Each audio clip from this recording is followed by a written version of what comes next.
Namaskar. I am grateful to the Indian Mission for hosting today's talk to commemorate the 148th birth anniversary of Sardar Vallabhbhai Patel. Today's talk will highlight his leadership, his immense contribution towards India's struggle for independence, national integration, and unity.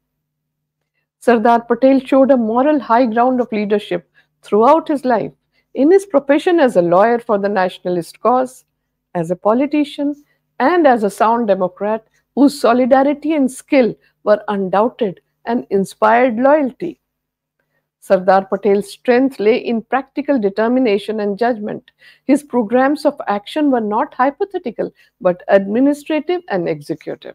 Sardar Patel's regional roots showed that his style of leadership remained significant during the long period of non cooperation and still had considerable value in resolving significant political problems in contemporary India. He possessed a very independent and discerning mind, which could stand up to the colonial officials. As a lawyer, he could make shrewd judgment about the court, and he had a great legal skill in understanding where the opponent's case was defective. The most famous trait of leadership concerns overt events, when he had been influential and effective in getting things done. His contribution resided in action, not so much in speech making, either in small personal face to face situations or in the larger scene of practical politics.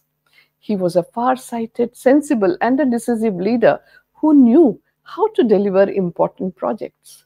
He had the practical wisdom of knowing what was possible to achieve. Sardar Patel's pioneering leadership clearly embodied Indian culture. Sardar Patel's origin was humble, yet he grew into a great Indian, the unifier and consolidator of a vast country that faced many challenges for integration on the eve of independence. He was a man of common sense, of few words, but they were words of wisdom, and his loyalty to Mahatma Gandhi was unquestionable. He had definitive views, had a wit all his own, and could delight people with laughter through his sharp wit. He made up his mind instantly and adhered to the decision, though he was open to conviction and change. He had a genius for details, and no detail was irrelevant to him. The mere presence of this Iron Man of India displayed an air of strength, confidence, determination, and faith. His concern was always to stress and share the civic basis of Swaraj, or self rule. To benefit the poor and downtrodden, he had said, and I quote, "Humility is essential. I am pained whenever I find it lacking. Our proper place is not at the vantage point of power, but at the vantage point of service." Unquote. Sardar Patel's legacy is associated with the unity and integrity of India. His crucial role in integrating the princely states and in furthering national unity in the aftermath of India's independence. His negotiation skills, precisions, firmness, and administrative efficiency facilitated to achieve this remarkable feat. Equally, he stands out as the first major leader of the independence movement who came from a rural background, whose leadership in the various satyagraha and non-violent civil disobedience movements is remarkable. His inclusive approach was focused with laser-like intensity on the essentials and the goal that had to be achieved. He undertook all the actions with total dedication, with no halfway measures.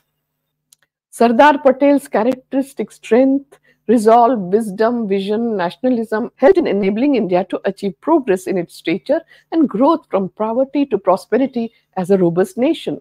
He achieved this because of his mastery of personal leadership and institutional management. He was born on October 31st, 1876, in Nadia district in Gujarat state in India, in a Patidar family who were landowners. Patidars are known for rallying closely against outsiders, respecting their seniors, and individual reverence to the extended family, along with a sense of equality. He instinctively acquired all these traits. From his mother, Sardar Patel imbibed the motherly instincts of spirit of service. Also, a taste for cleanliness and orderliness he observed throughout his life. From an early age, Sardar showed the qualities of responsibility, forthrightness, and courageousness. He was always attracted to justice, was skillful in debate, aware of his adversaries' weak points, and an eloquent speaker from his school days. He had inherited the great quality of becoming a firebrand freedom fighter. Warrior like character, restless spirit, and an irresistible desire to fight against injustice in the political stage in India. He had the power of persistence and capacity to bear hardships, fearlessness, bold temperament, along with a strong and stout build.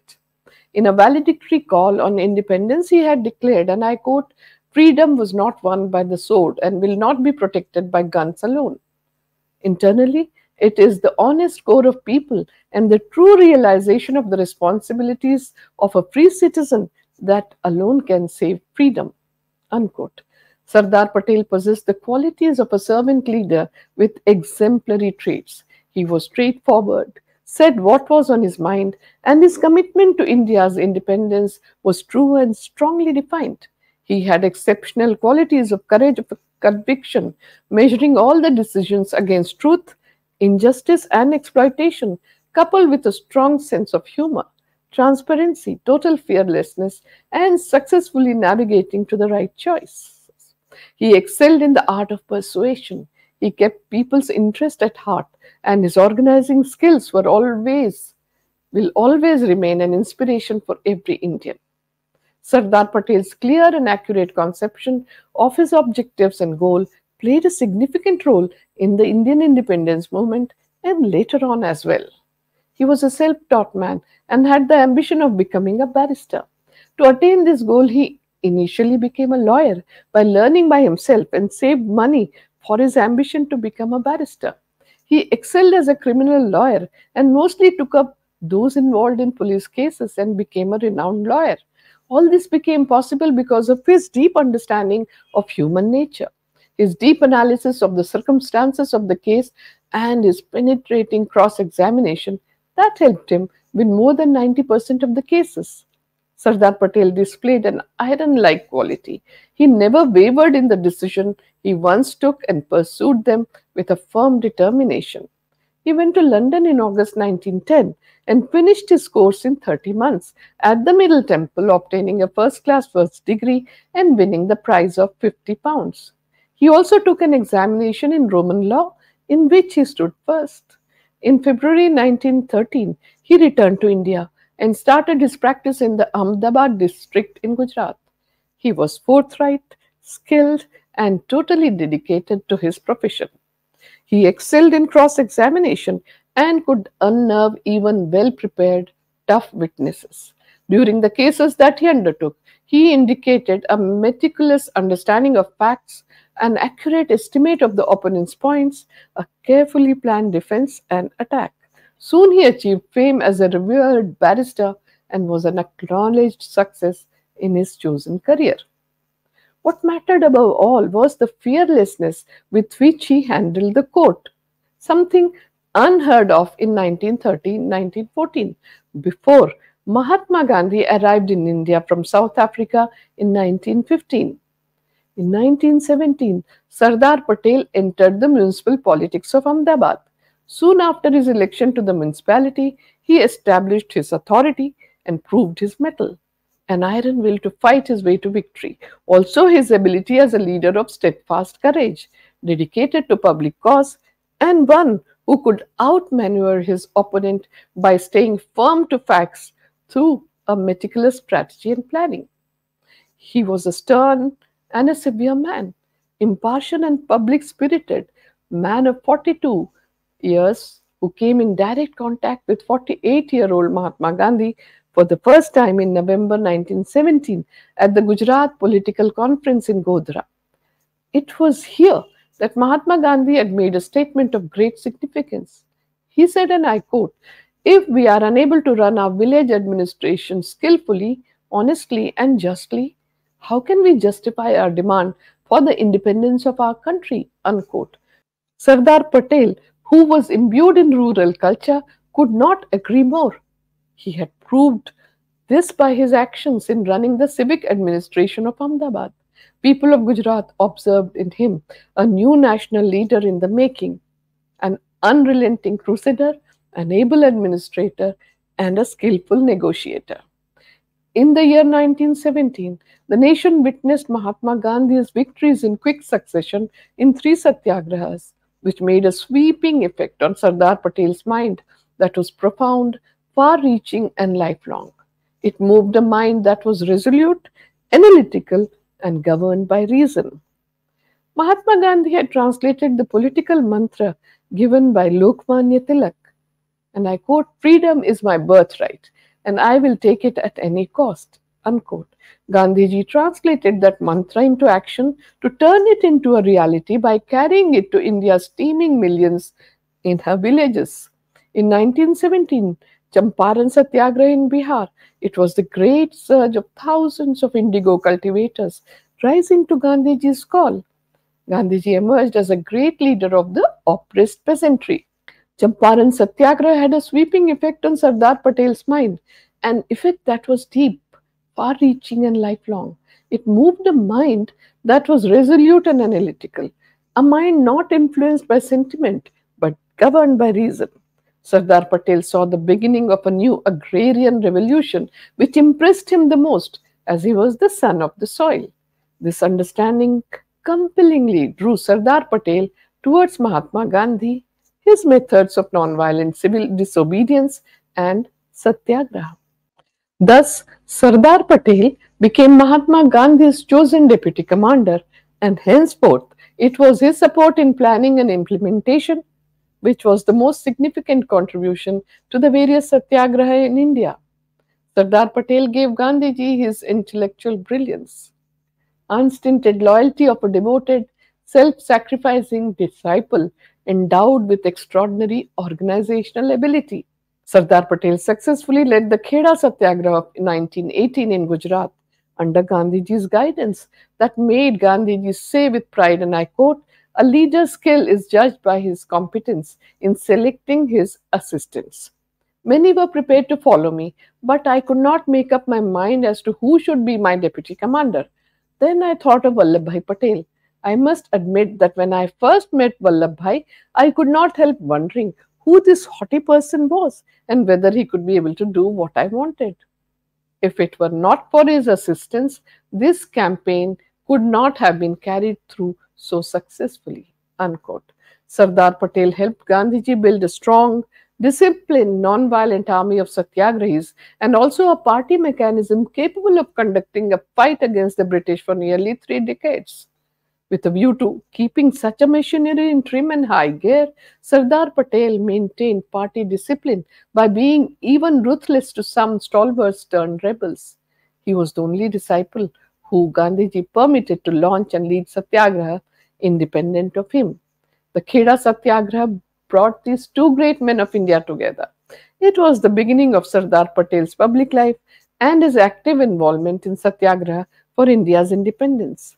In 1922, Mahatma Gandhi was arrested and charged with sedition for writing essays against the British government. Sardar Patel abruptly found himself alone and took a resolve to take charge of the civil disobedience campaign in the state of Gujarat. Mahatma Gandhi's first article after his release from imprisonment and recovery was about Sardar Patel's leadership. He paid a compliment to Sardar Patel's outstanding organizing and administrative skill and noted that Sardar Patel had collected around himself a band of devoted workers of like mind and ability. After this, Sardar Patel led the flag satyagraha in Nagpur, and after that, the Borsad Satyagraha in Gujarat in 1923. Mahatma Gandhi congratulated Sardar Patel for the victory in Borsad Satyagraha and wrote, and I quote, "Welcome, the king of Borsad." Unquote. Sardar Patel led the Bardoli Satyagraha in 1928 in Gujarat, and that was his most famous intervention that occurred between 1925 and 1928, attending to a tax agitation in the drought-afflicted district of Bardoli in Gujarat. His capabilities as an organizer, speaker, relentless campaigner, and an inspirer of ordinary people were previously known, which came to the fore in the Bardoli Satyagraha. In 1926, government had carried out a land survey in the district and passed a new assessment for the land revenue, which the peasants opposed. Sardar Patel and his associates meticulously examined the matter and were satisfied that the peasants' cause of not paying the enhanced land revenue was just. His leadership blended the foresight of a peasant, and his exceptional determination and his straightforward diplomacy had the capability of a master tactician. He united villages and towns, brought about monetary and moral support from all over Gujarat for the farmers' agitation. The Satyagraha remained thoroughly nonviolent, despite the forced confiscation of land by the British government. The Satyagraha in Bardoli transformed the mood of despondence in the country, and it gave the Indians fresh determination.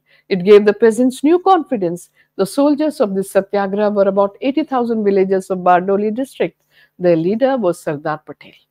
He was given the name of Sardar, or the chief, by a village woman called Meeteben during the struggle, and the whole nation accepted this title from then on. He substantially contributed to the salt satyagraha led by Mahatma Gandhi in 1930. Going up to the Dandi seashore was Sardar Patel's choice, and so were the leaders of the Salt March. They were his most trusted lieutenants since his earlier satyagraha. The march was historical in its fulfillment of Gandhiji's promise to launch a campaign in protest against the British refusal to comply with the complete independence resolution passed in 1929. While yet Gandhiji was making preparations, Sardar Patel went before Gandhiji to prepare the villagers for the coming ordeal. He was moving in advance as Gandhiji's forerunner when he was arrested, sentenced to 3 months' imprisonment, and lodged at Sabarmati jail in Ahmedabad. Sardar Patel had understood that the authority of even the most oppressive government ultimately comes from the consent of the governed, and if the people turn their backs on the authorities, it will be powerless. These satyagrahas inspired millions of Indians to take part in the independence struggle. These satyagrahas led by Sardar Patel were an admirable lesson in the method of voluntary self-suffering to oppose the brute force of the government, and brought people closer to Swaraj as it accomplished people's participation on an unprecedented scale. Sardar Patel was the leader. He was adored by people for his never-ending spirit, great conflict resolution skills, dedication to work, loyalty to the country, always adapting to the group and maintaining balance. His role in the Quit India movement in 1942 was matchless. In the meeting of August 8th in Bombay, the mood of the nation was best captured in the speech given by Gandhiji's closest associate, Sardar Vallabhbhai Patel. Each sentence inspired people to struggle, demolish the charges made by the opponents, and yet it had the discipline of a satyagrahi soldier. In his speech, Sardar Patel said, and I quote, "We are starting last struggle for independence, so some persons threaten us and say that if we start the struggle, we will invite trouble. Some advise that we will be hampering war efforts. We have answers to all these threats and advice. Our weapon is non-violence. That weapon has enhanced our prestige since the last 25 years. Your act should be non-violent. The eyes of the world are fixed on us, and so everybody amongst us has to show to the world what and where India is. There is no other way. We want to be independent. We won't tolerate our slavery even for a moment." Unquote. Most of his speeches had a personal appeal and interest. Sardar Patel knew who he was speaking to and rhetorically sought to ensure that common purpose were achieved. His identification was more importantly a matter of actions than of words. Indeed, he was known as the silent leader of Indian independence. In the post-independent India, Sardar Patel emerged as an astute leader and an insightful statesman, acknowledged as the Iron Man and the unifier of modern India. As a nation builder, his unrelenting efforts towards the unity of the country brought success. A man of iron will and absolute fearlessness, he integrated princely Indian states into the Indian Union. He is one of the prestigious leaders of the world who became immortal by uniting a scattered nation without any bloodshed. He took over as the nascent nation's deputy prime minister, and the Home Minister at a very crucial juncture in history, and devoted himself wholeheartedly to ensure that the country, which was already partitioned, remained intact and united. The impact of Mahatma Gandhi's personality on Sardar Patel was tremendous, which gave him a new mission in life. He may be regarded as an epitome, as a man who expressed the national consensus in practice, who symbolized and enacted Indian values. He was also known for his composure and determination to uphold law and order throughout the country. He judged people instantly and had the courage to reprimand the erring. Sardar Patel did so judiciously, though treating everyone with the same yardstick, and his helping hand reached high and low alike. The last British Viceroy of India, Lord Mountbatten, wrote on 19 June 1948, before his departure from India, about Sardar Patel's leadership, and I quote, "There is no doubt that by far the most important achievement of the present government is the unification of the states into Dominion of India. Had you failed in this, the result would have been disastrous." He further added, "No one has given you adequate recognition of the miracle which you and your faithful VP Menon have produced. Nothing has added to the prestige of the present government than what you have followed with the states." Unquote. T.H. Lee, first Secretary General of United Nations, said, and I quote, "Sardar Patel was a great leader of the world who always remained keen for the purpose and thoughts of the United Nations." Unquote. Time magazine called Sardar Patel as the boss on 27 January 1947. The Time magazine cover story underlined Sardar Patel's reputation overseas as one who had the unique ability to solve what appeared to be nascent India's difficult problem. As an administrator, Sardar Patel was a class by himself. His democratic spirit gave his officers the full freedom to express their views without fear or restraint. His greatness as an administrator was born of his personal qualities. His light-heartedness and humor would help others reach decisions with composure. He was also known as having a photographic memory and always stood by his officers. The administrator in him was conscious of others' status. He had an immense capacity for listening and listening patiently and carefully before he made up his mind. And thereafter, he was like a rock as he moved inflexibly into action. Sardar Patel's life is an inspiration for everyone, and the nation gratefully remembers his tremendous selfless contribution as he devoted himself to his various tasks till the end of his life. And his achievements have been so great as to have left indelible footprints on the sands of India's history. I once again take this opportunity to thank the Indian Mission for hosting the talk on the occasion of the National Unity Day. My special thanks are to all of you who have joined me today. Namaskar.